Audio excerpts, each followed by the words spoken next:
your name and what you do. Didn't you really? What do you do, John Dawkins? Chancer.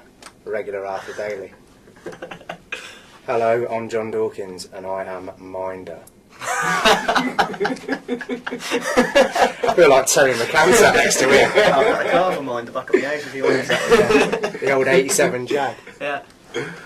How's it going? I'm Tom Clarke and I sing and play guitar in the Enemy. It's much more professional. Yeah, there you go. No, I mean, He does this shit, doesn't he? I don't do this. So, Well, aim the questions in there and I'll just go like, you can chip in. Alright, when did you first get involved with the music scene in Coventry? For me, I think me and Liam started playing sort of like the cottage in Earlston, just sort of playing little gigs like that. We did it with Spotlight Kid, like right back in the early days, and I think that was probably our first proper ever. Well, it wasn't even really a proper gig. It was the corner of a pub room. You know, it's like a bit like the Hope and Anchor, the Enemy gigs, and yeah, just sort of jamming out blues. We didn't have any songs. We just went and jammed out blues and just sort of did it all around sort of 12 bar at that point, like right in the very first sort of bit of me and Liam playing together, and that was like because I didn't even realise naively in a rehearsal room that there was a music scene in Cov, and then you sort of go there and you realise a bunch of people know each other, and then sort of later on, you know, Olivia, who was sort of part of the more acoustic scene in Cov, sort of gave us our first ever Enemy gigs, and that's probably when I became aware that there was a scene in Cov. How did you get to music management? well, I got into music management through my cousin, who was in a band in America. And he basically gave me a foot in the back door. And I used to just guitar tech for them all over America and the UK. You used to pretend to guitar tech? Yeah, I couldn't really guitar tech, but then we just let that go. So, but I used to. You let that go? Actually, put the wrong string in once and tuned it up for him. Yeah, it's ready. You know, like I think it was like Reading 2002 or 2003 on stage. There you go, mate. He just played it. And he just looked at me and he's just gone. And it was like mine and his little secret because I was his tech, but he wanted me to go out on the road with him. So, and I just used to rebuild the stage because the singer of Amen just used to destroy the stage. So I'd just be putting drums back together, kind of in the wrong order and stuff. What band was that? Amen. They were like a Californian punk band. So. What were those first early gigs that you had in Coventry like, or were the audiences like? I think people just like, we looked about 6. So I think people were just like we did. I think people were just sort of surprised that these like kids were like playing blues and sort of beyond their years really, and you know, I mean, for people that young to be into blues and stuff like that as well, you know, we were just bashing it out just as loud as we could. Just literally, I had this little Fender amp I'd won in a raffle, and just like turning it up as high as it goes, and just fucking cranking it.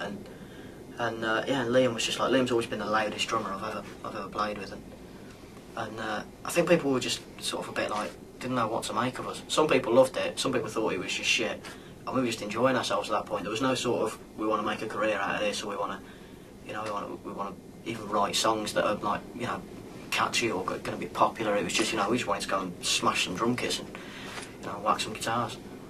Did you used to go to local gigs before you started? Well, I moved to London in '98 when I was 18 for uni, but before that I went to... My cousin used to come over from... at the time he lived in Vancouver, and he was in a band called the Black Halos that was signed to Sub Pop, so when he used to come over, I kind of knew him pretty well, but not like we were really close, but we were more family. So the icebreaker was, well, let's go into town and watch a gig, kind of when I was like 16, 17, so you're talking like 96, 95, 96. And at the time I think I was like bottle collector down the Collie, so I saw a few gigs in the side room there, but we used to go down like the Campbell, and I mean we saw some truly awful bands. I think at the time there was only about 2 or 3 local bands, and that's kind of how I left it in that state when I moved to uni in '98. And I never really came back to the scene as such until about 2005, 2006 really, which is when I kind of stumbled across these lads, because I'd had an early demo of them in the guise of the band before that he and Liam were doing, so I kind of kept tabs on them and just had a look what was round, because, you know, obviously being, you know, hometown bands and that, I wanted to see what was going on, and that's when I dipped back in after tour managing. Tom, do you think that since when you started out, tell me when you started out, do you think Coventry scene's changed at all? I think it has now, yeah. I mean, sort of like, what, 4 or 5 years down the line, I think it's... The thing is, what I remember about sort of trying to get gigs in Cov at that early stage was that you never used to get any big touring bands come through. You know, hardly any at all. And if a band that wasn't from Cov was playing the Collie, you know, it'd be quite sort of, right, let's get down there you know, and see who they are. And I mean, our first ever Enemy gig was Boy Kill Boy at the Collie, wasn't it? And I didn't make it. In the left wing, yeah, well, you had a car crash. Yeah. Yeah. And I had a car crash on the way and couldn't get there. And you know, we were really excited because it was a band that wasn't from Cov. You know, when there's bands that sort of like, I think they're from, you know, like, I think there's a fucking band from London or something coming up to play Cov. It's like, fucking hell, they must be like, you know, the new Oasis or something like that. And then you used to get really excited, but now I think, I don't know why, but in the last few years, I mean, it's a great thing that in the last few years, you know, a lot more touring bands are coming through, and you've seen some like really good acts sort of coming and playing, you know, different venues in Cov. So it has changed, definitely. Okay, It's less yeah, incestuous. I'd agree, and I think with the likes of, you know, I mean, for the fact that there was no bands that broke through for 20 years, and then obviously, you know, and these guys went through and did a job and got past a few hurdles initially. Even before they got signed, people saw that something was going on. I think everyone thought, well, yeah, I'm inspired by that or whatever, or maybe I think I'm better than them or whatever. But it inspired a lot of bands to be in a negative or positive way to form bands and think, yeah, well, we'll have a go at that. And I think there's more people that are into music, and it's become a lot more DIY. So people think, yeah, I can put a gig on. People don't see it as a big major issue to try and put a gig on now, even though it is. To put one on properly is quite difficult. But I think there's better venues in Coventry, and there's tenfold more bands than there ever used to be. Whether or not the quality's up there, I don't know. I think people are more open to the idea of bands playing there as well. Yeah, definitely. You know, I mean, we used to turn up to sort of, you know, grotty little pubs, and you know, there wouldn't be any monitors, and you know, it'd be like, right, plug your amp in your guitar, and then hope you can hear your vocals afterwards. And I think people are more open to bands coming in to make it easier for you, you know, and I'm not saying it's easy, because you know, if you're a Cov band, or if you're any, you know, a band at the starting point anywhere in the country, you know how hard it is, but it's made it all the harder when people aren't sort of, you know, accommodating you and aren't making it possible for you to actually do what you want to do. And I think that, you know, there's some great sort of new venues that are starting to come up in Cov, and you know, there's places putting on gigs that wouldn't normally put on gigs. I think that's really exciting. Yeah, it is. Yeah, definitely. And I think also that with the explosion of guitar music in kind of the mid 2000s. Obviously more bands got generated from that, but I also think that the pubs kind of saw, well, hang on a minute, there's a few people come to that, so there's pubs near me, you know, that started putting on shows that would never put a gig on, but they understand that the crowd's going to come, because that's what people want now, they want live music.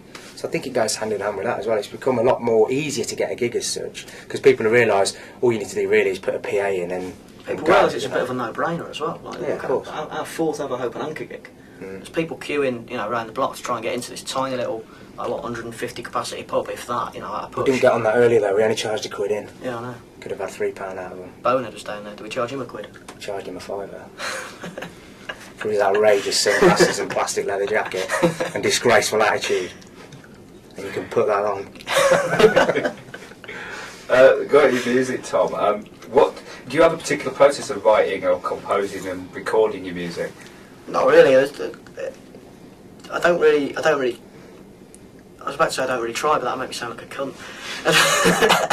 I think, you know, I don't have a process. There's not a let's go into a room and write a tune and this is how we do it. You know, it's just tunes come up in the most ridiculous places, like when you're in a car or on the bog or on a plane, somewhere you can't get to a guitar normally. It's sort of sod's law is when you get a good tune, and the trick then is sort of just trying to keep it in your head and remember it, and then next time you pick a guitar up, you're like, oh, what was that? You know, and then you sort of got your idea, and that sort of, I don't know. We've never sort of gone like, let's write a tune like that, you know, or let's write a tune in that vein, or you know, it's always just, in the early days it was just, in the really early days, you know, we used to just go into the rehearsal room. This is when the Enemy was sort of first forming, and me and Liam would go into the rehearsal room, and Andy wasn't the bass player at that point. He was just volunteering to play bass because we hadn't got a bass player, and he sort of stepped in, and he wasn't very good, and he knew he wasn't very good, but he was sort of going home every night and just sort of practicing every night for hours, and you know, at that point we just had so much frustration and just like pent up aggression, and you know, just being pissed off from where we were. Liam was about to be made redundant and he knew it, and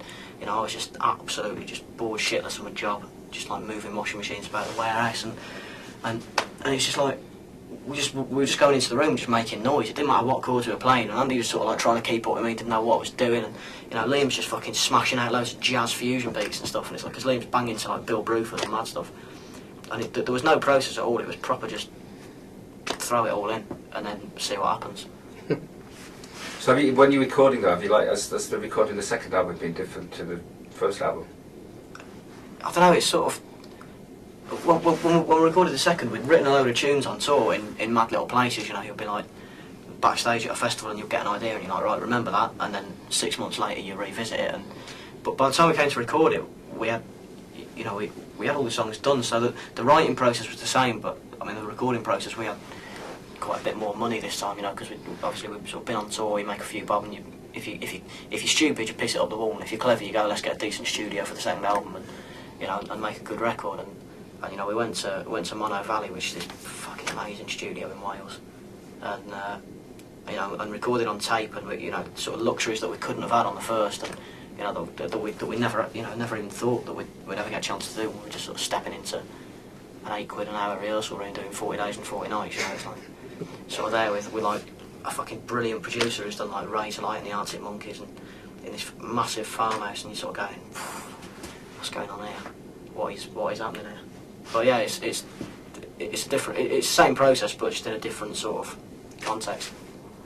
Talking about songwriting, as a manager, what's your approach? Do you get involved in that process at all? Do you leave it to the bands? What? Really, I mean, I was quite lucky really. I've managed a couple of bands, but one of the first ones that I did was these lot, and you know, I know I'm sitting next to him, and you know, I don't want to blow his ego, but he's got a knack for writing ridiculously catchy choruses, and he used to just ring me up from the rehearsal room, and he'd be like, yeah, we've written another 2 tonight, and I'd be just like, yeah, well, fuck off, like that, and I'd be sitting in his house, and like, the conversation normally goes though, I'll ring him and go, listen to this, yeah, and then he'll go, yeah, it sounds like so and so, which it probably did because we probably lifted it, and then ring him back in an hour going, right, does it sound any less like that? Like, yeah, a bit, yeah, and that sort of... It was mad though. I used to sit in this little flat in like Archway with my mate Laff, who runs a van company, like a music van hire company, and he'd be ringing me up, and I'd be standing like in like this garden, and he'd be like either pissing it down or you know, and he'd have the TV on, so I'd have to go outside, and I'd be listening to these tunes, and